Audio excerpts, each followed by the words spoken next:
അസ്സലാമു അലൈക്കും. ഇന്ന് നമുക്ക് ബീട്രൂട്ടും ക്യാരറ്റും ഡേറ്റ്സും ഒക്കെ വെച്ചിട്ടുള്ള ഒരു അടിപൊളി റെസിപ്പിയാണ് ഇന്ന് കാണിക്കുന്നത്. വളരെ ടേസ്റ്റാണ്. നമുക്ക് ബിരിയാണിയും ഫ്രൈഡ് റൈസും നമ്മുടെ ചപ്പാത്തിയൊക്കെ കഴിക്കാനായിട്ട് നല്ലൊരു ടേസ്റ്റുള്ളൊരു അച്ചാറാണ് ഇന്ന് ഞാൻ ഈ ബീട്രൂട്ടും ക്യാരറ്റും കൊണ്ട് കാണിക്കുന്നത്. അപ്പോൾ അതിനായി ബീട്രൂട്ടും ക്യാരറ്റും എടുത്ത് വെച്ചിട്ടുണ്ട്. പിന്നെ കുറച്ച് ഡേറ്റ്സ് എടുത്ത് വെച്ചിട്ടുണ്ട്. അതിനകത്തോട്ട് അതൊന്ന് കട്ട് ചെയ്തെടുത്തതിന് ശേഷം കുരുവൊക്കെ കളഞ്ഞ് കട്ട് ചെയ്തെടുത്തതിന് ശേഷം കുറച്ച് ചൂടുവെള്ളമാണ് ഒഴിച്ചു കൊടുത്തിരിക്കുന്നത്. അപ്പോൾ ചൂടുവെള്ളം ഒഴിച്ചു കൊടുക്കുമ്പോൾ നമുക്കിത് പെട്ടെന്നൊന്ന് കുതിർന്ന് കിട്ടും. അപ്പോൾ അതിന് വേണ്ടിയിട്ടാണ് ചൂടുവെള്ളം ഒഴിച്ചു കൊടുത്തേക്കുന്നത്. അപ്പോൾ ഈ ഡേറ്റ്സൊക്കെ നമുക്ക് ഒന്ന് മാറ്റി വെക്കാം. അതിന് ശേഷം നമ്മളെടുത്ത് വെച്ചിരിക്കുന്ന ക്യാരറ്റും ബീട്രൂട്ടും ഒക്കെ നമുക്കൊന്ന് മിക്സിയുടെ ജാറിലോട്ടിട്ട് ഒന്ന് ക്രഷ് ചെയ്തെടുക്കാം. അപ്പോൾ ഈ ക്രഷ് ചെയ്തെടുക്കുമ്പോൾ ഒന്ന് ഉടഞ്ഞും ഒന്ന് ഉടയാതെയൊക്കെ കിട്ടും. അല്ലെങ്കിൽ ചോപ്പറിൽ വെച്ച് എടുത്താലും മതി. പക്ഷേ എന്നാലും ഇങ്ങനെ ക്രഷ് ചെയ്തെടുക്കുമ്പോഴാണ് എനിക്കിതിന് കൂടുതൽ ടേസ്റ്റായിട്ട് തോന്നിയത്. അതാണ് ഞാൻ അങ്ങനെ പറഞ്ഞത്. അപ്പോൾ അതെല്ലാം ഒന്ന് ക്രഷ് ചെയ്തെടുത്തതിന് ശേഷം നമുക്കൊരു ചീനിച്ചട്ടി അടുപ്പിൽ വെച്ച് അതിലേക്ക് നല്ലെണ്ണ ഒഴിച്ചു കൊടുക്കാം. അപ്പോൾ ഇത് കുറച്ച് കൂടുതൽ നാൾ നിൽക്കാൻ വേണ്ടിയിട്ട് നല്ലെണ്ണയാണ് ഏറ്റവും നല്ലത്. പിന്നെ പിക്കിളിന് കൂടുതലും നല്ലെണ്ണയാണല്ലോ ടേസ്റ്റ് നൽകുന്നത്. അപ്പോൾ അതുകൊണ്ട് നല്ലെണ്ണ തന്നെ നമുക്ക് ഒഴിച്ചു കൊടുക്കാം. അപ്പോൾ നല്ലെണ്ണ ഒഴിച്ച് കടുവിട്ട് പൊട്ടിച്ച ശേഷം നമ്മൾ ഈ ക്രഷ് ചെയ്ത് വെച്ചിരിക്കുന്ന ബീട്രൂട്ടും ക്യാരറ്റും ഈ എണ്ണയിലോട്ട് ചേർത്ത് കൊടുക്കാം.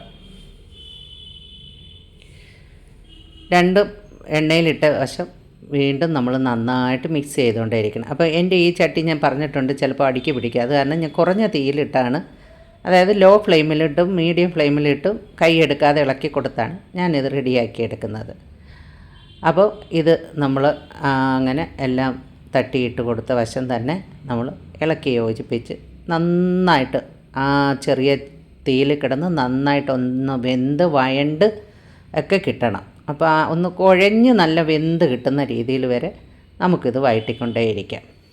അപ്പോൾ ഒരുവിധം ആയതിന് ശേഷം മാത്രമാണ് ഞാൻ ഇതിനകത്തോട്ട് ഇഞ്ചി വെളുത്തുള്ളി പേസ്റ്റ് ചേർത്ത് കൊടുക്കുന്നത്.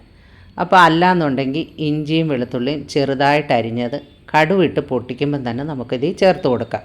അപ്പം ഞാനിത് ഇഞ്ചിയും വെളുത്തുള്ളി പേസ്റ്റ് ആയതുകൊണ്ട് വഴറ്റിയെടുത്ത് ഈ ക്യാരറ്റിൻ്റെയും ബീട്രൂട്ടിൻ്റെയും കൂട്ട് ഒരു സൈഡിലോട്ടൊന്ന് ഒതുക്കി മാറ്റി വെച്ചതിന് ശേഷം അതിലേക്ക് ഇഞ്ചിയും വെളുത്തുള്ളി പേസ്റ്റ് ഇട്ട് വഴറ്റി കൊടുക്കുകയാണ് ചെയ്യുന്നത്. ഇതിനിടയിൽ ഞാൻ നമ്മൾ നേരത്തെ കുതിർത്ത് എടുത്ത് വെച്ചിരുന്ന ഡേറ്റ്സൊക്കെ ഒന്ന് അരച്ചെടുത്തിട്ടുണ്ട്.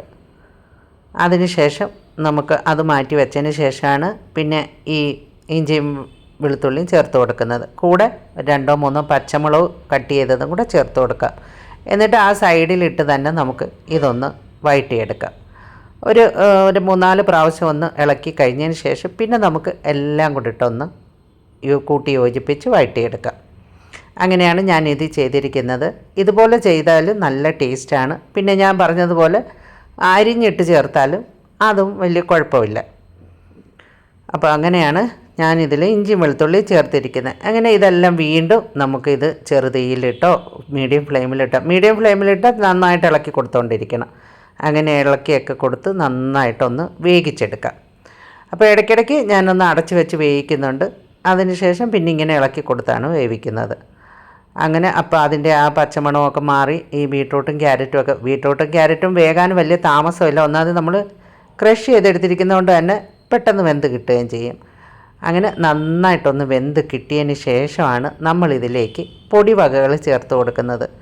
അപ്പോൾ പൊടിവകയായിട്ട് നമ്മളിതിൽ ചേർത്ത് കൊടുക്കുന്നത് മഞ്ഞൾപ്പൊടിയും മുളക് പൊടിയാണ്. മഞ്ഞൾപ്പൊടി ഒരു 1/2 ടീസ്പൂണോളം ചേർത്ത് കൊടുക്കാം. 1/2 ടീസ്പൂണോ 1 ടീസ്പൂണോ ചേർത്ത് കൊടുക്കാം.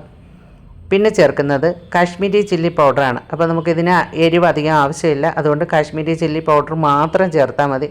ഞാനിവിടെ 2 table spoon Kashmiri chilli powder ചേർക്കുന്നുണ്ട്. അപ്പോൾ നമ്മൾ എടുക്കുന്ന ബീട്രൂട്ടിൻ്റെ ക്യാരറ്റിൻ്റെ അളവിനനുസരിച്ച് നമുക്ക് പൊടികൾ ചേർത്ത് കൊടുക്കാം. അപ്പം ഞാൻ എടുത്തിരിക്കുന്ന ക്യാരറ്റിൻ്റെയും ബീട്രൂട്ടിൻ്റെ അളവിനനുസരിച്ചാണ് പൊടിവകകൾ ചേർത്ത് കൊടുത്തിരിക്കുന്നത്. അങ്ങനെ അതെല്ലാം ചേർത്ത ശേഷം നന്നായിട്ടൊന്ന് ഇളക്കി യോജിപ്പിച്ച ശേഷം ഒന്ന് സെൻറ്ററിലോട്ടൊന്ന് മാറ്റിയതിന് ശേഷം നമുക്ക് നേരത്തെ അടിച്ചു വെച്ചിരിക്കുന്ന ഡേറ്റ്സ് ഇതിനകത്തോട്ട് തട്ടിക്കൊടുത്തതിന് ശേഷം പിന്നെ നമ്മൾ ഒരു മീഡിയം ഫ്ലെയിമിലിട്ട് വീണ്ടും നമുക്കിത് നന്നായിട്ട് ഇളക്കി യോജിപ്പിച്ചെടുക്കാം. അങ്ങനെ ഇളക്കി യോജിപ്പിച്ച് വീണ്ടും നമുക്കിത് നന്നായിട്ട് കുക്ക് ചെയ്തെടുക്കാം. അപ്പോൾ അതിനായി വൈറ്റിയും ഒന്ന് അടച്ച് വെച്ച് ലോ ഫ്ലെയിമിലിട്ടും ഒക്കെ നമുക്കിതൊന്ന് കുക്ക് ചെയ്തെടുക്കാം. അപ്പോൾ ഇത് കുക്ക് ചെയ്തെടുക്കുമ്പോൾ നല്ല ടേസ്റ്റും നല്ല മണവുമാണ്. ഇപ്പോൾ ഹലുവ പോലെയാണ് നമ്മൾ ഈ അച്ചാർ ചെയ്തെടുക്കുന്നത്. കണ്ടാൽ നമുക്ക് തോന്നും ഹലുവയാണെന്നേ തോന്നും. ആ കടു പൊട്ടിച്ചിരിക്കുന്ന ആ കറിവേപ്പിലയും ഇതുമൊക്കെ കാണുമ്പോൾ മാത്രമാണ് നമുക്കിത് അച്ചാറാണെന്ന് തോന്നുന്നത്. അല്ലാത്ത ടൈമിൽ നമുക്ക് തോന്നും ഇതൊരു ഹലുവയുടെ ഒരു രീതിയിലാണ് നമുക്കിത് കിട്ടുന്നത്. അപ്പോൾ എന്നിട്ട് നമ്മളിത് കഴിക്കുമ്പം തന്നെ ഭയങ്കര ടേസ്റ്റാണ്. നമുക്ക് ചപ്പാത്തിയൊക്കെ കഴിക്കുമ്പോഴും പൂരിയൊക്കെ കഴിക്കുമ്പോഴും ഒക്കെ നമുക്ക് സൈഡ് ഡിഷായിട്ട് ഉപയോഗിക്കാം. അതുപോലെ ഫ്രൈഡ് റൈസിനും ബിരിയാണിയൊക്കെ കഴിക്കുന്ന അറിയത്തേയില്ല ഈ അച്ചാറും കൂടെ സൈഡിലുണ്ടെങ്കിൽ. പിന്നെ അതിന് ശേഷം നമ്മൾ ഈ അച്ചാർ എല്ലാം ഒന്ന് റെഡി ആയി കഴിയുമ്പോൾ നമ്മളിതിൽ ചേർത്ത് കൊടുക്കുന്നത് വിനാഗിരിയാണ്. വിനാഗിരിയൊക്കെ കുറച്ച് കൂടുതൽ ചേർത്താൽ ഇച്ചിരി ലൂസായിട്ടിരിക്കും അച്ചാർ. ഞാൻ ഒരുപാട് ചേർക്കുന്നില്ല, ഞാനൊരു ആവശ്യത്തിന് പുളിക്കനുസരിച്ച് നമ്മളിതിൽ ചേർക്കുന്നുള്ളൂ. പിന്നെ ഇത്തിരിയും കൂടെ ഒക്കെ പുളി വേണമെന്നുള്ളവർക്ക് ഇത്തിരി കൂടെ ചേർക്കാം. അപ്പോൾ ഇത്തിരിയും കൂടെ ലൂസായിട്ടിരിക്കും അച്ചാർ. അപ്പോൾ എനിക്ക് ഈ അച്ചാർ അത്ര ലൂസായിട്ടല്ല ഇരിക്കുന്നത്, ഞാൻ കാരണം കുറച്ച് വിനാഗിരി മാത്രമേ ചേർക്കുന്നുള്ളൂ. അപ്പോൾ വെള്ളമൊന്നും നമ്മളിതിൽ ചേർക്കുകയേ ചെയ്യരുത്, കാരണം വെള്ളമൊക്കെ ചേർത്താൽ പെട്ടെന്ന് ഇത് കേടായിപ്പോവും. അതിനുശേഷം നമ്മളിതിൽ ചേർക്കുന്നത് ഉലുവാപ്പൊടിയാണ്. ഉലുവാപ്പൊടി ഒരു 1/4 ടീസ്പൂണോളം ചേർത്ത് കൊടുക്കുന്നുണ്ട്. പിന്നെ ഇതിനകത്തോട്ട് ചേർക്കുന്ന കായപ്പൊടിയാണ്. കായപ്പൊടി നമുക്ക് ഒരു 1/2 ടീസ്പൂണോളം ചേർത്ത് കൊടുക്കാം.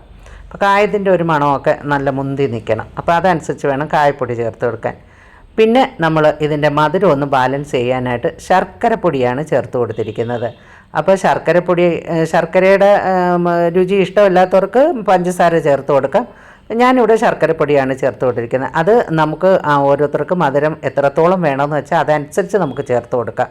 അപ്പോൾ അതിനനുസരിച്ച് ടേസ്റ്റ് കൂടും. അപ്പോൾ ഒരുപാട് മധുരം ചേർത്ത് കഴിക്കാൻ ഇഷ്ടമുള്ളവർക്ക് ഒരുപാട് മധുരം ചേർക്കാം. അപ്പോൾ അങ്ങനെ മധുരം ആവശ്യത്തിന് ഞാനിവിടെ കുറച്ചേ ചേർക്കുന്നുള്ളൂ. അങ്ങനെ കുറച്ചൊക്കെ ചേർത്ത് എല്ലാം റെഡിയാക്കി എടുത്തിട്ടുണ്ട്. അപ്പോൾ ഈ അച്ചാർ ഇട്ട് വെക്കുമ്പോൾ തന്നെ നമ്മൾ കഴിച്ചു തുടങ്ങും. അപ്പോൾ അങ്ങനെയാണ് എനിക്കിവിടെ സംഭവിച്ചത്. ഞാൻ ഇട്ടതിൻ്റെ അന്നേരം മുതലേ കഴിച്ചു തുടങ്ങിയത് കൊണ്ട് തന്നെ ഇവിടെ പിറ്റേന്ന് ഞാൻ കുപ്പിയിലാക്കാനൊക്കെ എടുത്തപ്പോഴത്തേക്ക് വളരെ കുറച്ച് മാത്രമേ പിന്നെ ഉണ്ടായിരുന്നുള്ളൂ.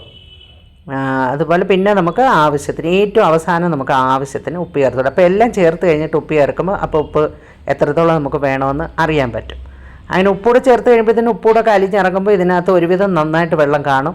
അത്രയും വെള്ളം മതിയാവും. ഒരുപാട് വെള്ളം ചേർത്താലും ഈ അച്ചാർ കൊള്ളത്തില്ല.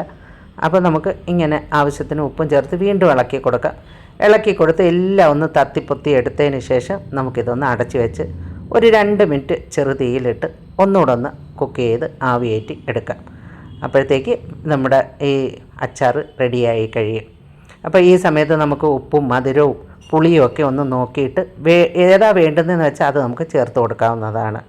അപ്പോൾ എനിക്ക് എല്ലാം കറക്റ്റ് ആയതുകൊണ്ട് ഞാൻ പിന്നെ ഒന്നും ചേർത്തിട്ടില്ല. അങ്ങനെ സ്വാദിഷ്ടമായതും ഹെൽത്തിയുമായിട്ടുള്ള ബീട്രൂട്ട് ക്യാരറ്റ് ഡേറ്റ്സ് അച്ചാറാണ് ഇവിടെ റെഡിയായിരിക്കുന്നത്. അപ്പോൾ ഈ വീഡിയോ നിങ്ങൾക്ക് ഇഷ്ടപ്പെട്ട ലൈക്ക് ചെയ്യാനും ഷെയർ ചെയ്യാനും മറ്റുള്ളവർക്കായിട്ടൊന്ന് ഷെയർ ചെയ്ത് സപ്പോർട്ട് ചെയ്യാനും മറക്കല്ലേ. വീഡിയോ ഇഷ്ടപ്പെട്ട സബ്സ്ക്രൈബ് ചെയ്ത് സപ്പോർട്ട് ചെയ്യണേ. ഇനിയിപ്പോൾ സ്കൂളൊക്കെ അടച്ച് കുഞ്ഞുങ്ങളൊക്കെ വീട്ടിൽ നിൽക്കുന്ന സമയമാണ്. നമ്മുടെ വീട്ടിൽ വലിയ മക്കളും കാണും, കൊച്ചു മക്കളും ഒക്കെ കാണും. അപ്പോൾ നമുക്ക് ഈ ചോറോ അല്ലെങ്കിൽ മറ്റുള്ള പലഹാരങ്ങളൊക്കെ ഉണ്ടാക്കുമ്പം അതിൻ്റെ കൂടെ സൈഡ് ഡിഷായിട്ട് കൊടുത്താൽ അവർ യഥേഷ്ടം കഴിക്കുന്നതാണ്. അപ്പോൾ കുഞ്ഞുങ്ങൾക്ക് കൊടുക്കുന്നവർക്കാണെങ്കിൽ കുറച്ചുകൂടെ മധുരം ഇതിനകത്ത് ചേർക്കാവുന്നതാണ്. മധുരമൊക്കെ ചേർത്തതിന് ശേഷം വീണ്ടും നമുക്ക് ഇത് ഒരു കുപ്പിയിലോ ഒരു ഭരണിയിലോ ആക്കി നമ്മൾ ഡൈനിങ് ടേബിളിൻ്റെ പുറത്ത് വെച്ചാൽ അവർ തന്നെ ചുമ്മാ വെറുതെ ഇരിക്കുമ്പോഴൊക്കെ എടുത്ത് കഴിക്കുകയും ചെയ്യും. അപ്പം തന്നെയല്ല, ബീട്രൂട്ട് ക്യാരറ്റും ഒക്കെ നല്ല ഹെൽത്തി ഉള്ള പച്ചക്കറി ആയതുകൊണ്ട് തന്നെ അത് നമുക്ക് കുഞ്ഞുങ്ങളുടെ ശരീരത്തിന് ഗുണം ചെയ്യുകയും ചെയ്യും. ഡേറ്റ്സ് വേണമെങ്കിൽ കുറച്ചുകൂടെ ഒക്കെ ചേർക്കാം കേട്ടോ. ഞാൻ പിന്നെ എൻ്റെ കയ്യിലുള്ളതനുസരിച്ച് ചേർത്തെന്നുള്ളതേ ഉള്ളൂ. അപ്പോൾ വളരെ ടേസ്റ്റി ആയിട്ടുള്ള ബീട്രൂട്ടും ക്യാരറ്റും ഡേറ്റ്സും ഒക്കെ ചേർന്ന വളരെ മനോഹരമായ ഒരു അച്ചാറാണ് ഇവിടെ റെഡിയായിരിക്കുന്നത്. അപ്പോൾ ഈ അച്ചാർ കാണുമ്പോൾ തന്നെ നമുക്ക് കഴിക്കാൻ തോന്നും. അപ്പോൾ ഒരു ദിവസത്തിന് ശേഷം എടുത്തപ്പോൾ കണ്ടോ, പകുതി മുക്കാലും തീർന്നിട്ടുണ്ട്. അപ്പോൾ അച്ചാർ നമ്മൾ ചെയ്ത് വെച്ച ഉടനെ കുഞ്ഞുങ്ങൾ കോരി കഴിക്കുന്നതാണ്. അപ്പോൾ ഇനി നമുക്കിതൊരു ഒരു മൺപാത്രത്തിലോട്ടാണ് ഞാനിത് മാറ്റുന്നത്. അപ്പോൾ ഇനി ഒരു മൺപാത്രത്തിലോട്ട് മാറ്റാം. അപ്പം നിങ്ങൾക്ക് ഈ വീഡിയോ ഇഷ്ടപ്പെട്ടിട്ടുണ്ടെങ്കിൽ സബ്സ്ക്രൈബ് ചെയ്യാൻ മറക്കല്ലേ, ലൈക്ക് ചെയ്യാനും ഷെയർ ചെയ്യാനും മറക്കരുത്. അപ്പോൾ ഇനി ഒരു വീഡിയോ ആയിട്ട് കാണുന്നവരെ ബൈ.